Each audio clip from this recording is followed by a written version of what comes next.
What makes writing fantasy so interesting?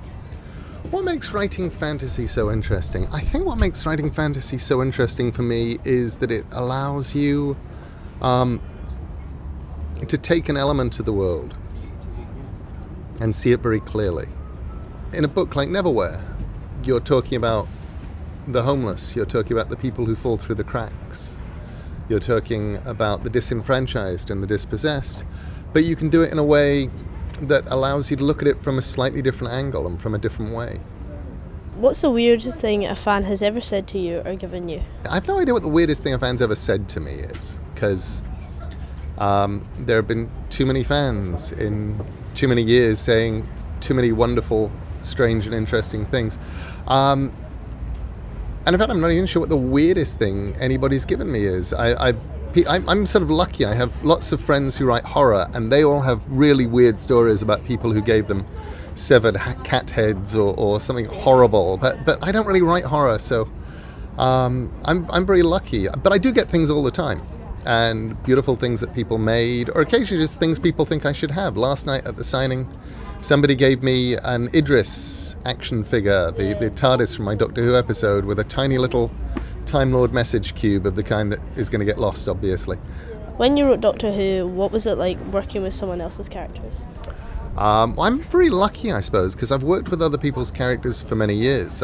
When I got to write stuff for DC Comics, part of the joy of that is you get to bring Batman onto the stage, which is a really wonderful thing to do. With Doctor Who, in some ways it almost didn't feel like they were somebody else's characters, though, because they'd been my characters since I was 3 or 4 years old. They lived in my head. I wondered about the TARDIS. I'd wondered about the Doctor. There was stuff that I got to write that went all the way back in my head to when I was a kid. You seem to like working with other writers. Is that how you work best? I don't know that it's how I work best, but I do love collaborating. Working with Terry Pratchett on Good Omens, for example, was enormously fun, and I learned such a lot working with Terry. If you could write with any other author, alive or dead, who would it be? I think I'd love... I don't know, because the trouble is the ones that I really, really love, I don't really want to write with them. I just want to see what they do, But there are definitely authors out there who I feel like I could learn things from. And you go and you take away the obvious ones, people like Shakespeare, and then you think, well, it might have been fun to write with Kipling. He was a really interesting writer, and I kind of felt like in the Graveyard Book I was collaborating with him across the years. Maybe it would have been interesting to collaborate with him in real life, but I'd want to collaborate with young Kipling if I did that, not old Kipling. What is your favourite children's book? That's really hard.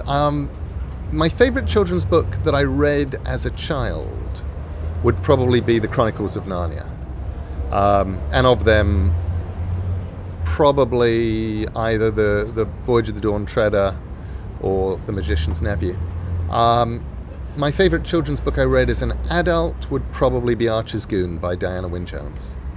If you're going to choose one of your characters to sit next to at school, who would it be? One of my characters to sit next to at school. Well, the trouble is the people that you want to sit next to at school are the really brainy ones, so that you can look over their shoulder and just check, just to make sure that you probably got your answers right. You don't want to sit next to the really interesting, cool ones who would distract you and get you into trouble. Definitely not Bod in that case, because I wouldn't remember that he was sitting next to me, and I probably wouldn't be able to read his perfect handwriting. And definitely not Mr. Croup or Mr. Vandermeer from Neverwhere, because they'd kill me. And it would just be like being at school all over again, only even worse. I think I would like to sit next to Merv Pumpkinhead from Sandman, because he is a loud-mouthed pumpkin. And you know that a sort of scarecrow with a pumpkin's head is just going to get everybody into trouble, and he's going to get himself into trouble. So if there is any trouble to be had, Merv Pumpkinhead would get it, and I would be fine. Do your kids get to read your stories as you're writing them, and make suggestions? They don't get to read them as I'm writing them and make suggestions, but they very often get first drafts. So Maddie, my youngest, got to be the very first audience for Coraline when I finished it. When I wrote The Wolves and the Wolves, I got permission from her teacher to go into her kindergarten and read it to all the kids, just to find out if it worked or not and if they liked it. I didn't even know you had written The Wolves of the Wall until, like, I remember my mum used to read in schools, and then she always used to read that as one of the books that she would read, and I didn't realise you had written it until much later. I think that's one of the fun things, though, because it's the weird thing about occasionally writing picture books is I'll write picture books that people read before they're even conscious that there are authors. Yeah. They know there are stories, yeah. but they don't really think about who wrote them, and if they do, it's just as a name. It was years before it occurred to me that Enid Blyton was a real person. For years, it was just the word that was on the Noddy books. Is it true you're starring in an episode of The Simpsons? I don't know that you could push it all the way over to starring, but I am a guest star in an episode of The Simpsons, and I do have a real part, which makes me really excited, because when they asked me to do something for The Simpsons, I thought it would just be one of those sort of one-liners where you come in and you say your line, like Tony Blair got, or J.K. Rowling. They just did their one line in The Simpsons, but I'm actually in it all the way through. I actually had to act.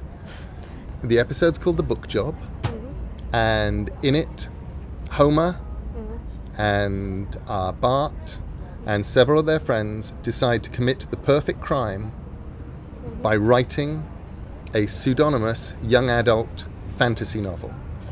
So they get me in to do the lunches. I'm there for the catering. I'm not actually there to help write. When you're writing comics and graphic novels, do you have an idea in your head of what the pictures might look like? Yeah. When you write a comic, or when I write, I don't know about everybody, but when I write a comic or a graphic novel, I write page 1, panel 1, and then I describe what the artist is going to draw. When you had your episode of Doctor Who, which is actually my favourite episode ever. Thank you. I think it was a very good episode. I think it was much better than the other ones.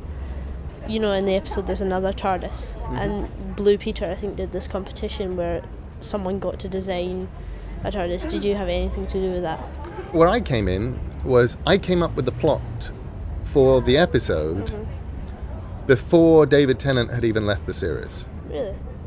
So when I when I was starting to talk with Stephen Moffat, which meant that I could tell him the plot, and then things could start happening. And one of the things was they got to keep the old TARDIS set up, because we knew that we were going to use it again in my episode. And another thing is we knew that we were going to be building a junk TARDIS. So they came to me and said, how would I feel if it were designed by a Blue Peter winner? And I said I thought that was a wonderful idea. It just made me incredibly happy. Obviously, I really hoped that I could get to go on that episode of Blue Peter. Yeah. And because I was coming back, I could have got a gold Blue Peter badge to replace my blue Blue Peter badge. But I never actually got to be on that episode, which is heartbreaking. I do not have a gold Blue Peter badge. You're looking at a man who just has a blue and white one, and the pin fell off the back, so I can't even wear it. It's true. Thank you, Neil Gaiman, for interviewing The Guardian. Thank you, The Guardian, for interviewing me. You did a really good job.